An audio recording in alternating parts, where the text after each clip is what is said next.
Hi. ഇന്ന് Kerala PSCയുടെ LGC, LDS, fireman എക്സാംസിന് വേണ്ടിയിട്ട് prepare ചെയ്യുന്നവർക്ക് ഹെൽപ്ഫുള്ളായിരിക്കുന്ന ഒരു ടോപ്പിക്കാണ്. അതായത് കേരള ചരിത്രത്തിലെ ഇമ്പോർട്ടൻ്റ് ആയിട്ടുള്ള കുറച്ച് വർഷങ്ങൾ നമുക്ക് നോക്കാം. ഇതുവരെ എൻ്റെ ചാനൽ സബ്സ്ക്രൈബ് ചെയ്തിട്ടില്ലാത്തവർ ഒന്ന് സബ്സ്ക്രൈബ് ചെയ്യുക, സപ്പോർട്ട് ചെയ്യുക. അപ്പോൾ തുടങ്ങാം.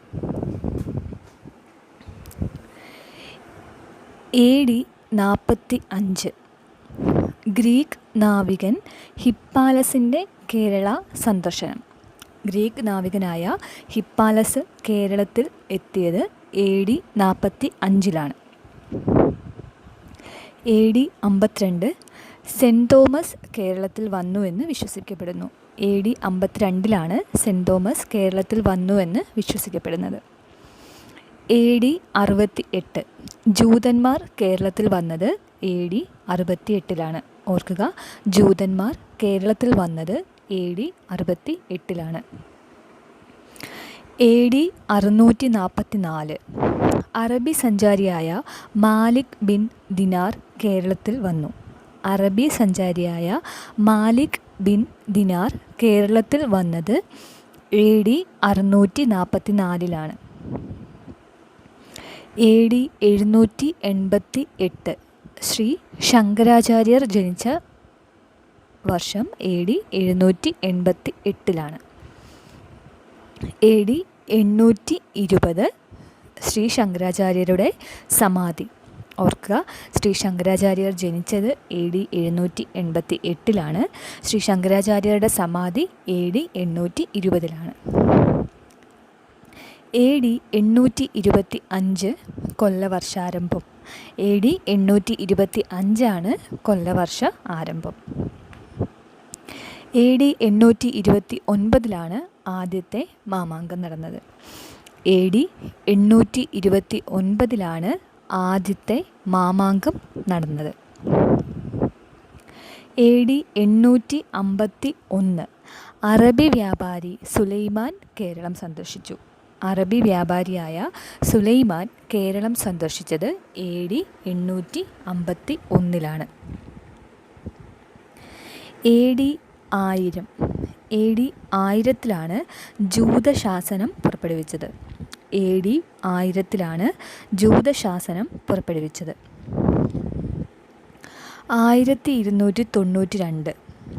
1292 ഇറ്റാലിയൻ സഞ്ചാരിയായ മാർക്കോ പോളോ കേരളത്തിൽ വന്നത്.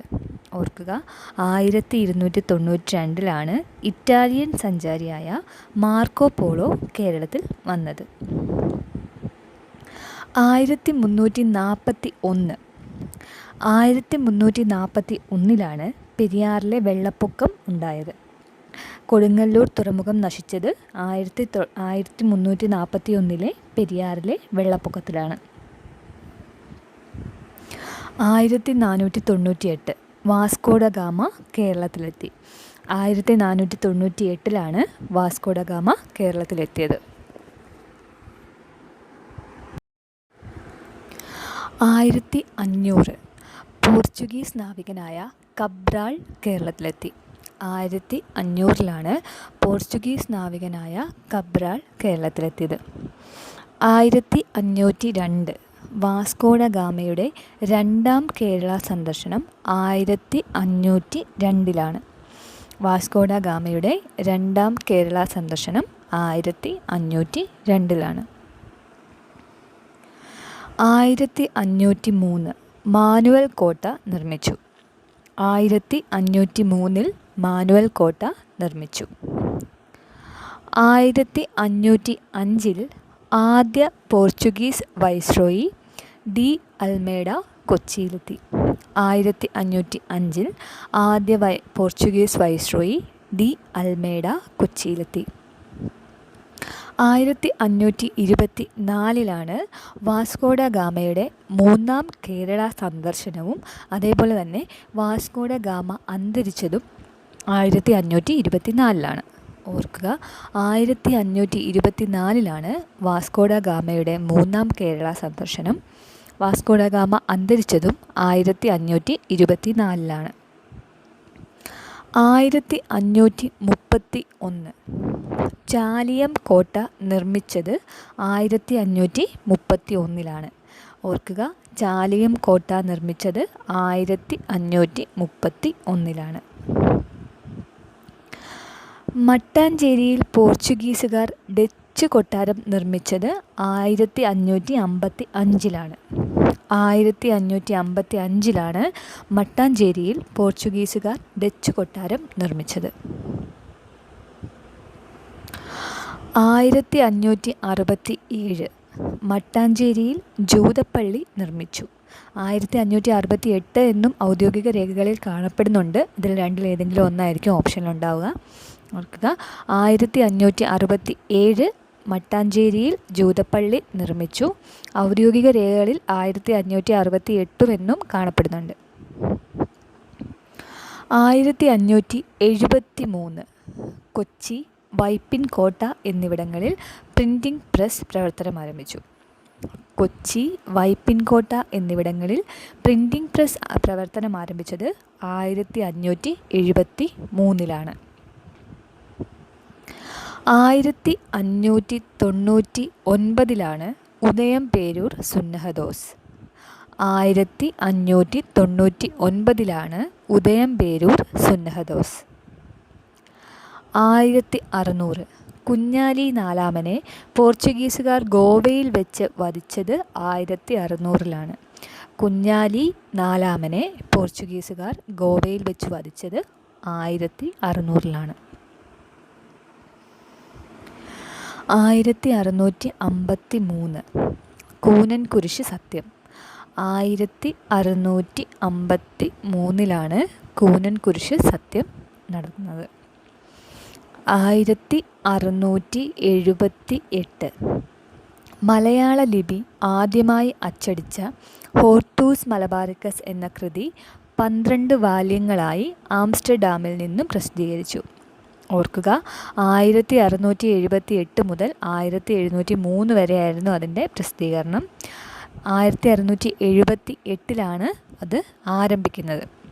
മലയാള ലിപി ആദ്യമായി അച്ചടിച്ച ഹോർത്തൂസ് മലബാറിക്കസ് എന്ന കൃതി 12 വാല്യങ്ങളായി ആംസ്റ്റർഡാമിൽ നിന്നും പ്രസിദ്ധീകരണം ആരംഭിച്ചത് 1678 അത് 1703 വരെ നീണ്ടു. 1695 അഞ്ച് തെങ്ങ് കോട്ട നിർമ്മിച്ചത്. 1695 അഞ്ച് തെങ്ങ് കോട്ട നിർമ്മിച്ചത്. 1697 അഞ്ച് തെങ്ങ് കലാപം. 1697 അഞ്ചു തെങ്ങ് കലാപം. 1721 ആറ്റിങ്ങൽ കലാപം. 1721 ആറ്റിങ്ങൽ കലാപം. 1729 മാർത്താണ്ഡവർമ്മ തിരുവിതാംകൂറിൽ അധികാരത്തിൽ വന്നു. ഓർക്കുക, 1729 മാർത്താണ്ഡവർമ്മ തിരുവിതാംകൂറിൽ അധികാരത്തിൽ വരുന്നത്. 1741 കുളച്ചൽ യുദ്ധം, മാർത്താണ്ഡവർമ്മയും ഡച്ചുകാരും തമ്മിൽ. കുളച്ചൽ യുദ്ധം ആരൊക്കെ തമ്മിലാണ്? മാർത്താണ്ഡവർമ്മയും ഡച്ചുകാരും തമ്മിൽ. അത് നടന്നത് 1741. 1750 തൃപ്പടിദാനം നടന്നത്. 1750 തൃപ്പടിദാനം നടന്നത്. 1753 മാർത്താണ്ഡവർമ്മയും പോർച്ചുഗീസുകാരും തമ്മിൽ മാവേലിക്കര ഉടമ്പടി ഒപ്പുവെച്ചു. 1753 മാർത്താണ്ഡവർമ്മയും പോർച്ചുഗീസുകാരും തമ്മിൽ മാവേലിക്കര ഉടമ്പടി ഒപ്പുവെച്ചു. 1755 അവസാന മാമാങ്കം നടന്നത്. 1755 അവസാന മാമാങ്കം നടന്നത്. 1772 സംക്ഷേപ വേദാർത്ഥം റോമിൽ നിന്നും പ്രസിദ്ധീകരിച്ചു. ഓർക്കുക, ആദ്യ മലയാള പുസ്തകമാണ് സംക്ഷേപ വേദാർത്ഥം. സംക്ഷേപ വേദാർത്ഥമാണ് ആദ്യ മലയാള പുസ്തകം. അത് റോമിൽ നിന്നും പ്രസിദ്ധീകരണം ആരംഭിച്ചത് 1772. 1789 ടിപ്പു സുൽത്താൻ നെടുങ്കോട്ട ആക്രമിച്ചത്. 1789 ടിപ്പു സുൽത്താൻ നെടുങ്കോട്ട ആക്രമിച്ചത്. 1792 ടിപ്പു സുൽത്താനും ബ്രിട്ടീഷുകാരും ശ്രീരംഗപട്ടണം ഉടമ്പടി ഒപ്പുവെച്ചു. ഈ ഉടമ്പടിയിലൂടെ മലബാർ ബ്രിട്ടീഷുകാരുടെ അധീനതയിലായി. ഓർക്കുക, 1792 ടിപ്പു സുൽത്താനും ബ്രിട്ടീഷുകാരും ശ്രീരംഗപട്ടണം ഉടമ്പടി ഒപ്പുവെച്ചു. ഇതിലൂടെ മലബാർ ബ്രിട്ടീഷുകാരുടെ അധീനതയിലായി. 1793 തൊട്ട് 1797 വരെയാണ് ഒന്നാം പഴശ്ശി വിപ്ലവം. ഓർക്കുക, 1793 മുതൽ 1797 വരെയാണ് ഒന്നാം പഴശ്ശി വിപ്ലവം. 1800 മുതൽ 1805 വരെയാണ് രണ്ടാം പഴശ്ശി വിപ്ലവം. 1802 വേലുത്തമ്പി തിരുവിതാംകൂറിൽ ദിവാനായത്. 1802 വേലുത്തമ്പി തിരുവിതാംകൂറിൽ ദിവാനായി. 1805 പഴശ്ശിരാജ അന്തരിച്ചു. 1805 പഴശ്ശിരാജ അന്തരിച്ചു. 1809 വേലുത്തമ്പി ദളവ കുണ്ടറ വിളംബരം പുറപ്പെടുവിച്ചു.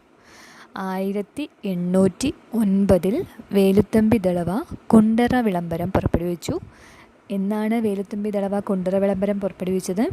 1809 ജനുവരി 11. 1809 തന്നെയാണ് വേലുത്തമ്പി ദളവ ആത്മഹത്യ ചെയ്തതും. 1812 കുറിച്യർ ലഹള. 1812 കുറിച്യർ ലഹള. CMS കോളേജ് കോട്ടയത്ത് സ്ഥാപിതമായത് 1817. CMS കോളേജ് കോട്ടയത്ത് സ്ഥാപിതമാവുന്നത് 1817. CMS പ്രസ് കോട്ടയത്ത് സ്ഥാപിതമായത് 1821.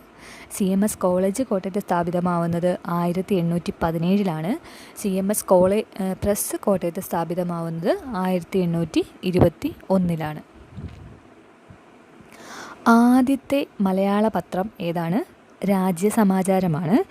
ആദ്യത്തെ മലയാള പത്രമായ രാജ്യസമാചാരം പ്രസിദ്ധീകരിച്ചത് 1847. 1856 ശ്രീനാരായണ ഗുരു ജനിച്ചത്. ഓർക്കുക, ശ്രീനാരായണ ഗുരു ജനിച്ചത് 1856. 1857 ആലപ്പുഴയിൽ തപാൽ ഓഫീസ് സ്ഥാപിച്ചു.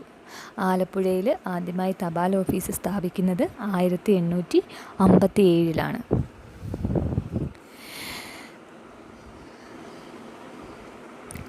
കേരളത്തിലെ ആദ്യ കയർ ഫാക്ടറി ഡാറ സ്മൈൽ ആലപ്പുഴയിൽ സ്ഥാപിതമായത് 1859.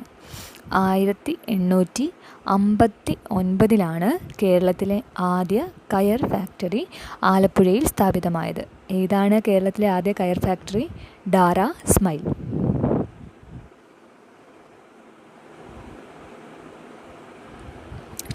ഡാറ സ്മൈൽ. 1861 കേരളത്തിലെ ആദ്യ റെയിൽപാത സ്ഥാപിതമായി. ബേപ്പൂർ മുതൽ തിരൂർ വരെയായിരുന്നു കേരളത്തിലെ ആദ്യ റെയിൽപാത. ഓർക്കുക, 1861 കേരളത്തിലെ ആദ്യ റെയിൽപാത സ്ഥാപിതമായത്.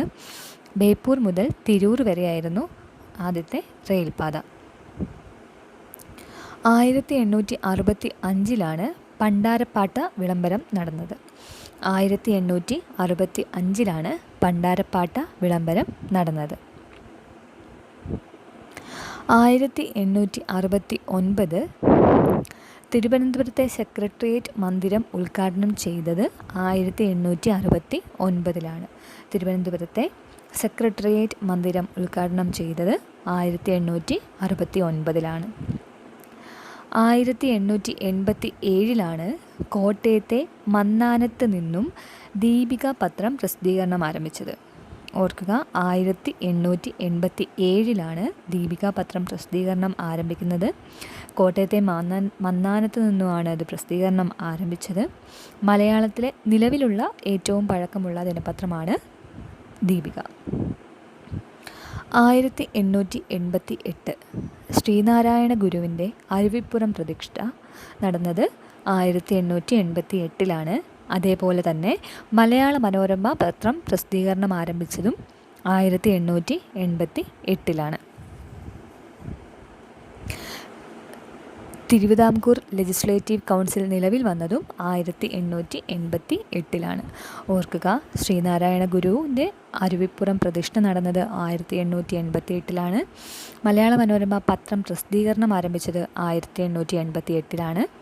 തിരുവിതാംകൂറിൽ ലെജിസ്ലേറ്റീവ് കൗൺസിൽ നിലവിൽ വന്നത് 1888. മലയാളി മെമ്മോറിയൽ സമർപ്പിക്കപ്പെട്ടത് 1891. മലയാളി മെമ്മോറിയൽ സമർപ്പിക്കപ്പെട്ടത് 1891. മുല്ലപ്പെരിയാർ ഡാം ഉദ്ഘാടനം ചെയ്യപ്പെട്ടത് 1895. മുല്ലപ്പെരിയാർ ഡാം ഉദ്ഘാടനം ചെയ്യപ്പെട്ടത് 1895. ഒന്നാം ഈഴവ മെമ്മോറിയൽ സമർപ്പിക്കപ്പെട്ടത് 1896. ഒന്നാം ഈഴവ മെമ്മോറിയൽ സമർപ്പിക്കപ്പെട്ടത് 1896. 1900 ബ്രിട്ടീഷ് വൈസ്രോയി ആയിരുന്ന കേഴ്സൺ പ്രഭു തിരുവിതാംകൂർ സന്ദർശിച്ചത്. തിരുവിതാംകൂർ സന്ദർശിച്ച ആദ്യ വൈസ്രോയി ആരാണ്? കേഴ്സൺ പ്രഭുവാണ്. രണ്ടാം ഈഴവ മെമ്മോറിയൽ സമർപ്പിക്കപ്പെട്ടതും 1900. ഓർക്കുക, 1900 ബ്രിട്ടീഷ് വൈസ്രോയി ആയിരുന്ന കേഴ്സൺ പ്രഭു തിരുവിതാംകൂർ സന്ദർശിച്ചതും. തിരുവിതാംകൂർ സന്ദർശിച്ച ആദ്യ വൈസ്രോയി കേഴ്സൺ പ്രഭു ആണ്. അതേപോലെ തന്നെ 1900 രണ്ടാം ഈഴവ മെമ്മോറിയൽ സമർപ്പിക്കപ്പെട്ടത്. SNDP സ്ഥാപിച്ചത് 1903. SNDP സ്ഥാപിച്ചത് 1903. 1904 ശ്രീമൂലം പ്രജാസഭ നിലവിൽ വന്നത്. 1904 ശ്രീമൂലം പ്രജാസഭ നിലവിൽ വന്നത്. 1905 സ്വദേശാഭിമാനി പത്രം അഞ്ചുതെങ്ങിൽ നിന്നും പ്രസിദ്ധീകരണം ആരംഭിച്ചു. 1905 സ്വദേശാഭിമാനി പത്രം അഞ്ചുതെങ്ങിൽ നിന്നും പ്രസിദ്ധീകരണം ആരംഭിച്ചു. 1906 രാമകൃഷ്ണപിള്ള സ്വദേശാഭിമാനി പത്രത്തിൻ്റെ പത്രാധിപരായി നിയമിതനായി. ഓർക്കുക, 1905 സ്വദേശാഭിമാനി പത്രം അഞ്ചുതെങ്ങിൽ നിന്നും പ്രസിദ്ധീകരണം ആരംഭിക്കുന്നത്. 1906 രാമകൃഷ്ണപിള്ള സ്വദേശാഭിമാനി പത്രത്തിൻ്റെ പത്രാധിപരായി നിയമിതനായത്. അപ്പോൾ ഇതിനകത്തുനിന്ന് നമുക്ക് വേറൊരു ക്വസ്റ്റ്യൻ കൂടി ചോദിക്കാൻ ചാൻസ് ഉണ്ട്. സ്വദേശാഭിമാനി പത്രം എവിടെ നിന്നാണ് പ്രസിദ്ധീകരണം ആരംഭിച്ചത്? അഞ്ചുതെങ്ങിൽ നിന്ന്. യോഗക്ഷേമസഭ സ്ഥാപിതമായത് 1908. യോഗക്ഷേമസഭ സ്ഥാപിതമായത് 1908. സ്വദേശാഭിമാനി രാമകൃഷ്ണപിള്ളയെ നാട് കടത്തിയത് 1910. സ്വദേശാഭിമാനി രാമകൃഷ്ണപിള്ളയെ നാട് കടത്തിയത് 1910. ശ്രീനാരായണ ഗുരുവിൻ്റെ ശാരദാ പ്രതിഷ്ഠ 1912 നടന്നത്. അത് വർക്കലയിലാണ്. ശ്രീനാരായണ ഗുരുവിൻ്റെ ശാരദാ പ്രതിഷ്ഠ 1912 നടന്നത്, വർക്കലയിൽ. NSS രൂപീകൃതമായത് 1914. 1914 NSS രൂപീകൃതമായത്. 1917 K. അയ്യപ്പൻ സഹോദര സംഘം സ്ഥാപിച്ചു. 1920 ഗാന്ധിജിയുടെ ആദ്യ കേരള സന്ദർശനം. 1920 ഗാന്ധിജിയുടെ ആദ്യ കേരള സന്ദർശനം.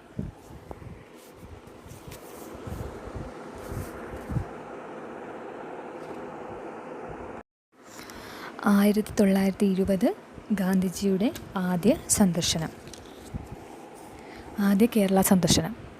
1921 മലബാർ ലഹള, വാഗൺ ദുരന്തം എന്നിവ നടക്കുന്നത്. 1921 മലബാർ ലഹള, വാഗൺ ദുരന്തമൊക്കെ 1921. ആദ്യ കേരള സംസ്ഥാന കോൺഗ്രസ് സമ്മേളനം ഒറ്റപ്പാലത്ത് നടന്നതും 1921. ആരുടെ അധ്യക്ഷതയിലാണ് കേരള സംസ്ഥാന കോൺഗ്രസ് സമ്മേളനം ഒറ്റപ്പാലത്ത് നടന്നത്? ടി പ്രകാശം. ഓർക്കുക, 1921 മലബാർ ലഹള, വാഗൺ ദുരന്തം, ആദ്യ കേരള സംസ്ഥാന കോൺഗ്രസ് സമ്മേളനം ഒറ്റപ്പാലത്ത് നടന്നത്. 1921 അധ്യക്ഷനായിരുന്നത് ടി പ്രകാശമാണ്. 1924 വൈക്കം സത്യാഗ്രഹം. 1924 വൈക്കം സത്യാഗ്രഹം. 1925 ഗാന്ധിജിയുടെ രണ്ടാം കേരള സന്ദർശനം. ഈ സമയത്താണ് ഗാന്ധിജി ശ്രീനാരായണ ഗുരുവിനെ സന്ദർശിച്ചത്.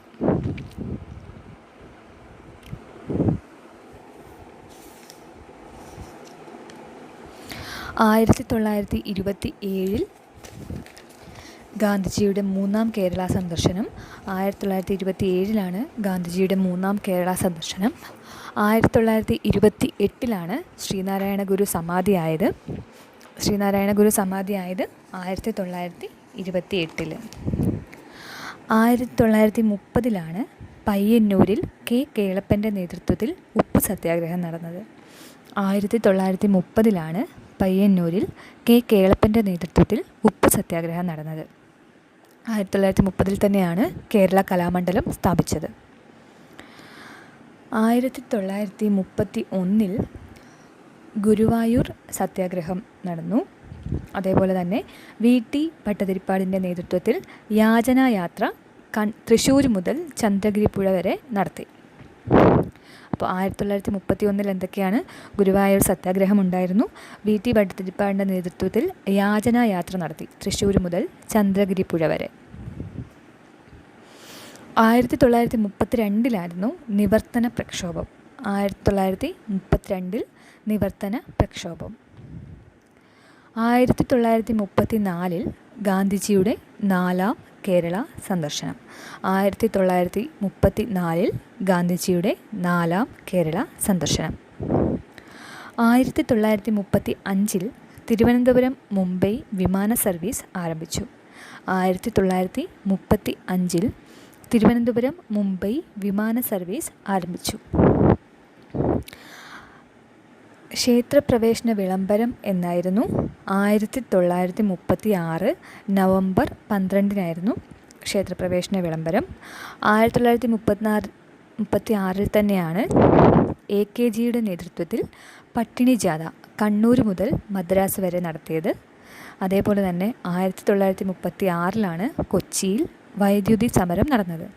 ഓർക്കുക, 1936 പ്രത്യേകതകൾ: ക്ഷേത്രപ്രവേശന വിളംബരം, AKGയുടെ നേതൃത്വത്തിൽ പട്ടിണി ജാഥ കണ്ണൂർ മുതൽ മദ്രാസ് വരെ, കൊച്ചിയിൽ വൈദ്യുതി സമരം.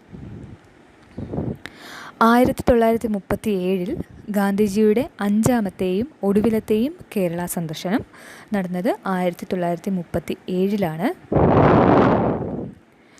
തിരുവിതാംകൂർ സർവകലാശാല സ്ഥാപിതമാവുന്നതും 1937. 1938 തിരുവിതാംകൂർ പബ്ലിക് ട്രാൻസ്പോർട്ട് കോർപ്പറേഷൻ രൂപീകരിച്ചത്.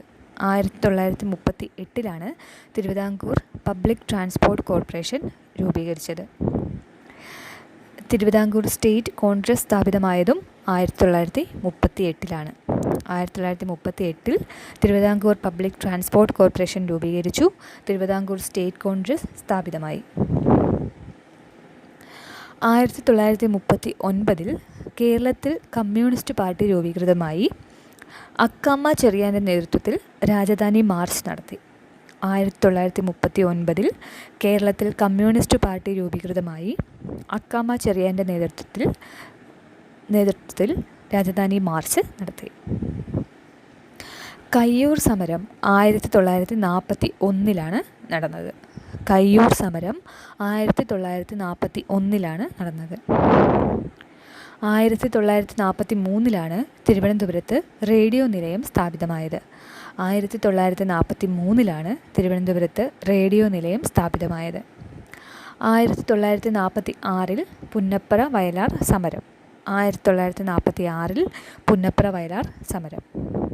1946 തന്നെയാണ് തിരുവിതാംകൂർ ദിവാനായ sir CP Ramaswami Iyer American model ഭരണപരിഷ്കാരം പ്രഖ്യാപിച്ചത്. 1946 തന്നെയാണ് തിരുവിതാംകൂർ ദിവാനായ sir CP Ramaswami Iyer American model ഭരണപരിഷ്കാരം പ്രഖ്യാപിച്ചത്. 1947 തിരുവിതാംകൂറിൽ പട്ടം താണുപിള്ള പ്രധാനമന്ത്രിയായി അധികാരമേറ്റു. ആദ്യ ജനകീയ മന്ത്രിസഭ. 1947 തിരുവിതാംകൂറിൽ പട്ടം താണുപിള്ള പ്രധാനമന്ത്രിയായി അധികാരമേറ്റു. 1949 തിരുക്കൊച്ചി സംയോജനം. 1949 ജൂലൈ 1 തിരു-കൊച്ചി സംയോജനം. 1952 കേരളത്തിലെ ആദ്യ SSLC പരീക്ഷ നടന്നത്. 1952 കേരളത്തിലെ ആദ്യ SSLC പരീക്ഷ നടന്നത്. 1956 കേരള സംസ്ഥാനം രൂപീകൃതമായതും കേരള ഹൈക്കോടതി നിലവിൽ വന്നതും 1956. 1957 കേരളത്തിൽ ആദ്യ തിരഞ്ഞെടുപ്പ് നടന്നത്. EMS നമ്പൂതിരിപ്പാടിൻ്റെ മന്ത്രിസഭ അധികാരത്തിൽ വന്നത് 1957 ആദ്യ തിരഞ്ഞെടുപ്പിന് ശേഷമാണ്. തിരുവിതാംകൂർ സർവകലാശാല കേരള സർവകലാശാലയായി മാറിയതും 1957. KSEB സ്ഥാപിതമായത് 1957. അപ്പോൾ 1957 എന്തൊക്കെയാണ്? കേരളത്തിലെ ആദ്യ തിരഞ്ഞെടുപ്പ് നടന്നു. തിരുവിതാംകൂർ സർവകലാശാല കേരള സർവകലാശാലയായി മാറി. KSEB സ്ഥാപിതമായി. 1959 വിമോചന സമരം. 1959 വിമോചന സമരം. 1960 പട്ടം താണുപിള്ള കേരളത്തിലെ രണ്ടാമത്തെ മുഖ്യമന്ത്രിയായി അധികാരമേറ്റു. 1960 പട്ടം താണുപിള്ള കേരളത്തിലെ രണ്ടാമത്തെ മുഖ്യമന്ത്രിയായി അധികാരമേറ്റു. വാർദ്ധക്യ പെൻഷൻ പദ്ധതി നിലവിൽ വന്നത് 1960. വാർദ്ധക്യ പെൻഷൻ പദ്ധതി നിലവിൽ വന്നത് 1960. 1961 കേരള പോസ്റ്റൽ സർക്കിൾ നിലവിൽ വരുന്നത്. 1961 കേരള പോസ്റ്റൽ സർക്കിൾ നിലവിൽ വന്നു. അതേപോലെ തന്നെ കേരളത്തിൻ്റെ ദേശീയ ഉത്സവമായി ഓണത്തെ പ്രഖ്യാപിച്ചു. 1962 ഗുരുവായൂർ ടൗൺഷിപ്പ് നിലവിൽ വന്നു. കേരളത്തിൽ R. ശങ്കർ മുഖ്യമന്ത്രിയായി അധികാരമേറ്റു. ഓർക്കുക, ആദ്യ കോൺഗ്രസ് മുഖ്യമന്ത്രിയാണ് R. ശങ്കർ. 1962 കേരളത്തിൽ R. ശങ്കർ മുഖ്യമന്ത്രിയായി അധികാരമേറ്റത്. അതുപോലെ തന്നെ ഗുരുവായൂർ ടൗൺഷിപ്പ് നിലവിൽ വന്നത് 1962. 1963 തുമ്പ റോക്കറ്റ് വിക്ഷേപണ കേന്ദ്രം സ്ഥാപിതമായത്. 1963 തുമ്പ റോക്കറ്റ് വിക്ഷേപണ കേന്ദ്രം സ്ഥാപിതമായത്. 1965 കേരള നിയമസഭയിലേക്ക് പൊതു തിരഞ്ഞെടുപ്പ് നടന്നെങ്കിലും ഒരു കക്ഷിക്കും മന്ത്രിസഭ രൂപവൽക്കരിക്കാൻ കഴിയാത്തതിനെ തുടർന്ന് നിയമസഭ പിരിച്ചുവിട്ടു. 1965 കേരള നിയമസഭയിലേക്ക് പൊതു തിരഞ്ഞെടുപ്പ് നടന്നെങ്കിലും ഒരു കക്ഷിക്ക് പോലും മന്ത്രിസഭ രൂപീകരിക്കാൻ കഴിയാതിരുന്നതിനെ തുടർന്ന് നിയമസഭ പിരിച്ചുവിട്ടു.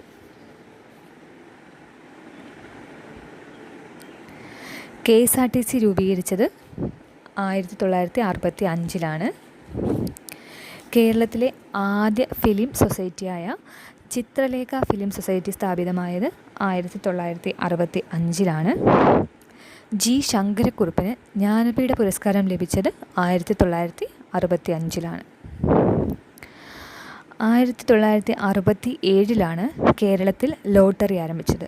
1967 കേരളത്തിൽ ലോട്ടറി ആരംഭിച്ചത്. 1969 KSFE സ്ഥാപിതമായി. അതേപോലെ തന്നെ 10ാം ക്ലാസ് വരെ സൗജന്യ വിദ്യാഭ്യാസം നടപ്പിലാക്കാൻ കേരള സർക്കാർ തീരുമാനിച്ചു. 1969 മുതലാണ് 10ാം ക്ലാസ് വരെ സൗജന്യ വിദ്യാഭ്യാസം നടപ്പിലാക്കാൻ കേരള സർക്കാർ തീരുമാനിച്ചത്. KSFE സ്ഥാപിതമായതും 1969. 1970 കേരള ഭൂപരിഷ്കരണ നിയമം നിലവിൽ വന്നത്. ഓർക്കുക, കേരള ഭൂപരിഷ്കരണ നിയമം നിലവിൽ വന്നത് 1970. 1972 ലക്ഷം വീട് പദ്ധതി ആരംഭിച്ചത്. 1972 ലക്ഷം വീട് പദ്ധതി ആരംഭിച്ചത്. 1973 കേരളം ആദ്യമായി സന്തോഷ് ട്രോഫി ഫുട്ബോൾ കിരീടം നേടി. 1973 കേരളം ആദ്യമായി സന്തോഷ് ട്രോഫി ഫുട്ബോൾ കിരീടം നേടി. 1974 തൊഴിലാളികളുടെ മാഗ്ന കാർട്ട എന്ന് വിശേഷിപ്പിക്കുന്ന കേരള കർഷക തൊഴിലാളി നിയമം നിലവിൽ വന്നു. അതേപോലെ തന്നെ ഇടുക്കി ഡാം പ്രവർത്തനം ആരംഭിച്ചു. Kochi shipping corporation സ്ഥാപിതമായി. 1974 തൊഴിലാളികളുടെ മാഗ്ന കാർട്ട എന്ന് വിശേഷിപ്പിക്കുന്ന കേരള കർഷക തൊഴിലാളി നിയമം നിലവിൽ വന്നു. ഇടുക്കി ഡാം പ്രവർത്തനം ആരംഭിച്ചത് 1974 കൊച്ചി ഷിപ്പിംഗ് കോർപ്പറേഷൻ സ്ഥാപിതമായതും 1974. കേരളത്തിൽ കൂട്ടുകുടുംബ സമ്പ്രദായം നിർത്തലാക്കിയത് 1976. കേരളത്തിൽ കൂട്ടുകുടുംബ സമ്പ്രദായം നിർത്തലാക്കിയത് 1976. കൊച്ചിൻ സ്റ്റോക്ക് എക്സ്ചേഞ്ച് സ്ഥാപിതമായത് 1978. കൊച്ചിൻ സ്റ്റോക്ക് എക്സ്ചേഞ്ച് സ്ഥാപിതമായത് 1978. 1982 തിരുവനന്തപുരത്ത് നിന്ന് ടെലിവിഷൻ സംപ്രേഷണം ആരംഭിച്ചത്. 1982 തിരുവനന്തപുരത്ത് നിന്ന് ടെലിവിഷൻ സംപ്രേഷണം ആരംഭിച്ചത്. 1984 കേരളത്തിലെ അവസാന ജില്ലയായ കാസർഗോഡ് നിലവിൽ വന്നു. 1984 മെയ് 24 കാസർഗോഡ് നിലവിൽ വന്നത്. 1985 തിരുവനന്തപുരം ദൂരദർശൻ കേന്ദ്രത്തിൽ നിന്നും മലയാള സംപ്രേഷണം ആരംഭിച്ചത്. തിരുവനന്തപുരത്ത് നിന്ന് ടെലിവിഷൻ സംപ്രേഷണം ആരംഭിച്ചത് 1982 എന്നാൽ തിരുവനന്തപുരം ദൂരദർശൻ കേന്ദ്രത്തിൽ നിന്നും മലയാള സംപ്രേഷണം ആരംഭിക്കുന്നത് 1985. 1987 കേരളം ആദ്യമായി ദേശീയ ഗെയിംസിന് വേദിയായത്.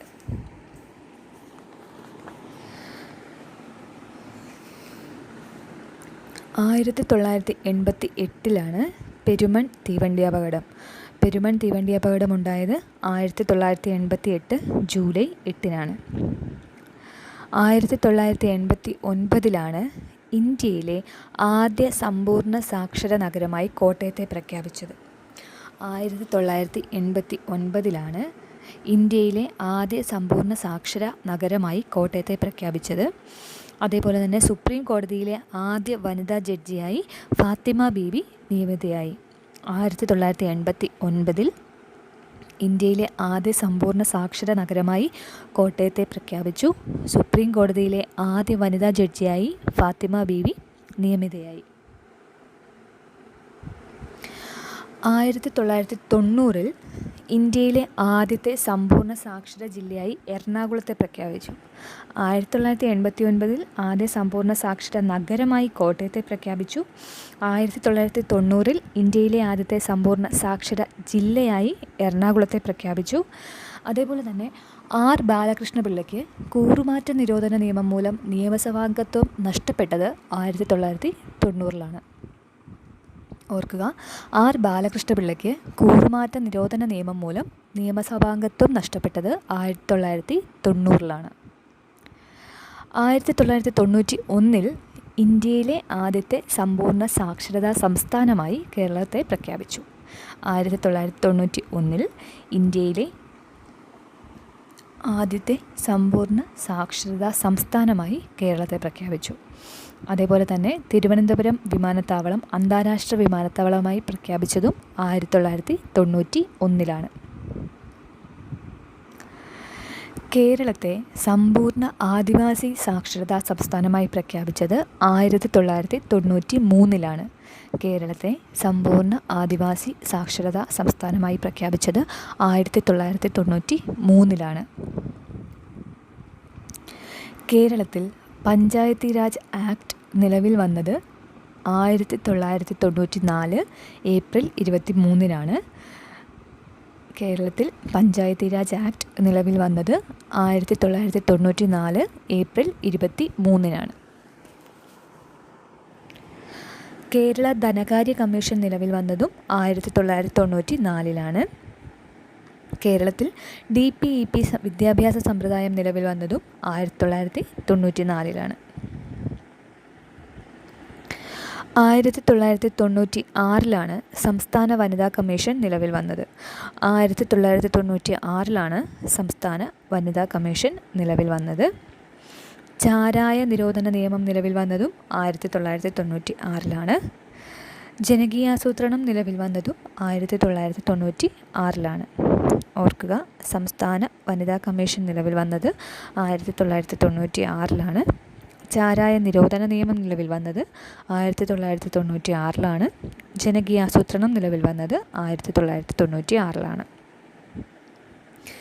1997 KR നാരായണൻ രാഷ്ട്രപതിയായി തിരഞ്ഞെടുക്കപ്പെട്ടത്. 1997 KR നാരായണൻ രാഷ്ട്രപതിയായി തിരഞ്ഞെടുക്കപ്പെട്ടത്. ബന്ദ് നിയമവിരുദ്ധമായി ഹൈക്കോടതി പ്രഖ്യാപിച്ചതും 1997 ബന്ദ് നിയമവിരുദ്ധമായി ഹൈക്കോടതി പ്രഖ്യാപിച്ചതും 1997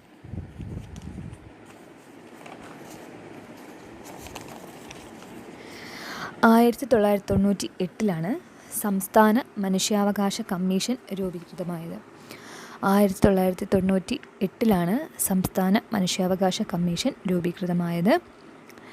കേരളത്തിൽ പുതിയ നിയമസഭാ മന്ദിരം ഉദ്ഘാടനം ചെയ്തത് 1998 കേരള ലോകായുക്ത രൂപീകരിച്ചത് 1998 ഓർക്കുക, 1998 സംസ്ഥാന മനുഷ്യാവകാശ കമ്മീഷൻ രൂപീകൃതമായത്. കേരളത്തിൽ പുതിയ നിയമസഭാ മന്ദിരം ഉദ്ഘാടനം ചെയ്തത്, കേരള ലോകായുക്ത രൂപീകരിച്ചതൊക്കെ 1998 പൊതുസ്ഥലങ്ങളിൽ പുകവലി നിരോധിച്ചുകൊണ്ട് ഹൈക്കോടതി ഉത്തരവിറക്കിയത് 1999 പൊതുസ്ഥലങ്ങളിൽ പുകവലി നിരോധിച്ചുകൊണ്ട് ഹൈക്കോടതി ഉത്തരവിറക്കിയത് 1999 ശബരിമലയെ ദേശീയ തീർത്ഥാടന കേന്ദ്രമായി പ്രഖ്യാപിച്ചത് 2000 ശബരിമലയെ ദേശീയ തീർത്ഥാടന കേന്ദ്രമായി പ്രഖ്യാപിച്ചത്. കൂടിയാട്ടത്തെ യുനെസ്കോയുടെ ലോക പൈതൃക പട്ടികയിൽ ഉൾപ്പെടുത്തിയത് 2001 കൂടിയാട്ടത്തെ യുനെസ്കോയുടെ ലോക പൈതൃക പട്ടികയിൽ ഉൾപ്പെടുത്തിയത് 2001 ലോകത്തിലെ ആദ്യ ശിശു സൗഹൃദ സംസ്ഥാനമായി കേരളത്തെ പ്രഖ്യാപിച്ചത് 2002 ലോകത്തിലെ ആദ്യത്തെ ശിശു സൗഹൃദ സംസ്ഥാനമായി കേരളത്തെ പ്രഖ്യാപിച്ചത് 2002 2003 കേരളത്തിലെ ആദ്യ ഹൃദയ മാറ്റിവയ്ക്കൽ ശസ്ത്രക്രിയ എറണാകുളത്തെ മെഡിക്കൽ ട്രസ്റ്റ് ഹോസ്പിറ്റലിൽ നടന്നു. ഡോക്ടർ ജോസ് ചാക്കോ പെരിയപുരത്തിൻ്റെ നേതൃത്വത്തിലായിരുന്നു നടന്നത്. കേരളത്തിലെ ആദ്യ ഹൃദയം മാറ്റിവയ്ക്കൽ ശസ്ത്രക്രിയ എറണാകുളത്തെ മെഡിക്കൽ ട്രസ്റ്റ് ഹോസ്പിറ്റലിൽ നടന്നു. ഡോക്ടർ ജോസ് ചാക്കോ പെരിയപുരമായിരുന്നു നടത്തിയത്.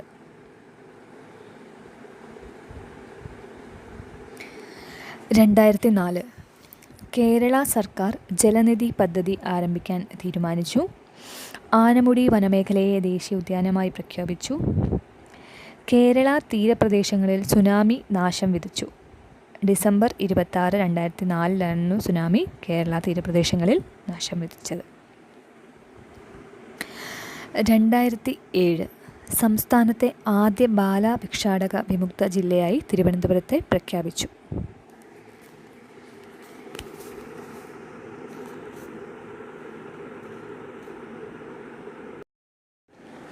2007 സംസ്ഥാനത്തെ ആദ്യ ബാലഭിക്ഷാടക വിമുക്ത ജില്ലയായി തിരുവനന്തപുരത്തെ പ്രഖ്യാപിച്ചു. 2008 ദേശീയ ഗ്രാമീണ തൊഴിലുറപ്പ് പദ്ധതി കേരളത്തിലെ എല്ലാ ജില്ലകളിലും ആരംഭിച്ചു. അൽഫോൻസാമ്മയെ വിശുദ്ധയായി ബെനഡിക്ട് 16 മാർപ്പാപ്പ പ്രഖ്യാപിച്ചു.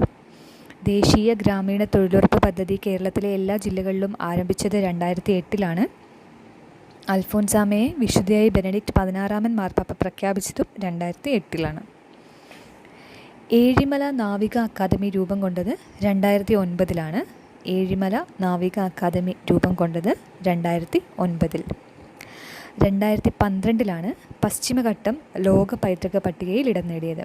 2012 പശ്ചിമഘട്ടം ലോക പൈതൃക പട്ടികയിൽ ഇടം നേടിയത്. 2014 കേരളം സമ്പൂർണ്ണ പെൻഷൻ സംസ്ഥാനമായി പ്രഖ്യാപിക്കപ്പെട്ടു. അതേപോലെ തന്നെ കുര്യാക്കോസ് ഏലിയാസ് ചാവറ, ഏവു പ്രാസിയാമ്മ എന്നിവരെ വിശുദ്ധരായി പ്രഖ്യാപിക്കപ്പെട്ടു. 2014 കേരളം സമ്പൂർണ്ണ പെൻഷൻ സംസ്ഥാനമായി പ്രഖ്യാപിക്കപ്പെട്ടു. കുര്യാക്കോസ് ഏലിയാസ് ചാവറ, ഏവു പ്രാശ്യാമ എന്നിവരെ വിശുദ്ധരായി പ്രഖ്യാപിക്കപ്പെട്ടു. 2015 ലോകത്തിലെ ആദ്യ സമ്പൂർണ്ണ സൗരോർജ്ജ വിമാനത്താവളമായി കൊച്ചി അന്താരാഷ്ട്ര വിമാനത്താവളം പ്രഖ്യാപിക്കപ്പെട്ടു. കേരളത്തിലെ ആദ്യ IIT പാലക്കാട് പ്രവർത്തനം ആരംഭിച്ചു. ലോകത്തിലെ ആദ്യ സമ്പൂർണ്ണ സൗരോർജ്ജ വിമാനത്താവളമായി കൊച്ചി അന്താരാഷ്ട്ര വിമാനത്താവളം പ്രഖ്യാപിക്കപ്പെട്ടത് 2015 കേരളത്തിലെ ആദ്യ IIT പാലക്കാട് പ്രവർത്തനം ആരംഭിച്ചതും 2015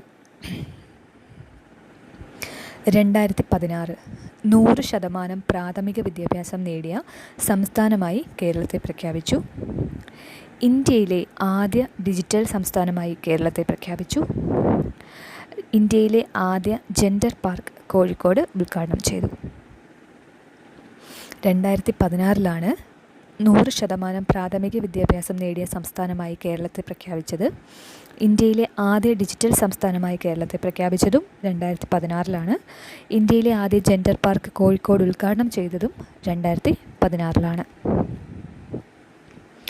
2017 കേരളത്തിൽ ആദ്യമായി അന്താരാഷ്ട്ര 2020 ക്രിക്കറ്റ് മത്സരം നടന്നത്. ഇന്ത്യ vs ന്യൂസിലാൻഡ് ആയിരുന്നു മത്സരം. വേദി ഗ്രീൻഫീൽഡ് സ്റ്റേഡിയം, തിരുവനന്തപുരം.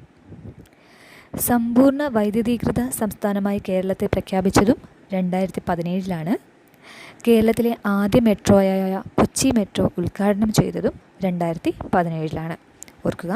2017 കേരളത്തിലെ ആദ്യമായി അന്താരാഷ്ട്ര 2020 ക്രിക്കറ്റ് മത്സരം നടന്നത്. സമ്പൂർണ്ണ വൈദ്യുതീകൃത സംസ്ഥാനമായി കേരളത്തെ പ്രഖ്യാപിച്ചതും 2017 കേരളത്തിലെ ആദ്യ മെട്രോയായ കൊച്ചി മെട്രോ ഉദ്ഘാടനം ചെയ്തതും 2017 2018 പ്രഥമ ലോക കേരള സഭ സമ്മേളിച്ചത്. 2018 ജാനുവരി 12 ആയിരുന്നു. കേരളം നോക്കുകൂലി വിമുക്ത സംസ്ഥാനമായി പ്രഖ്യാപിക്കപ്പെട്ടത് 2018 1924 ശേഷമുള്ള ഏറ്റവും വലിയ വെള്ളപ്പൊക്കം കേരളത്തിൽ നാശം വിതച്ചത് 2018 കണ്ണൂർ അന്താരാഷ്ട്ര വിമാനത്താവളം പ്രവർത്തനം ആരംഭിച്ചത് 2018 ഇത് കേരള ഹിസ്റ്ററിയിലുള്ള കുറച്ച് ഇമ്പോർട്ടൻ്റ് ആയിട്ടുള്ള വർഷങ്ങളാണ്. ഇതിൽ കുറേയൊക്കെ PSC പ്രീവിയസ് ആയിട്ട് ചോദിച്ചിട്ടുള്ള ക്വസ്റ്റ്യൻസുമാണ്. ഇത് നിങ്ങൾക്ക് യൂസ്ഫുൾ ആവുമെന്ന് വിചാരിക്കുന്നു. Thank you.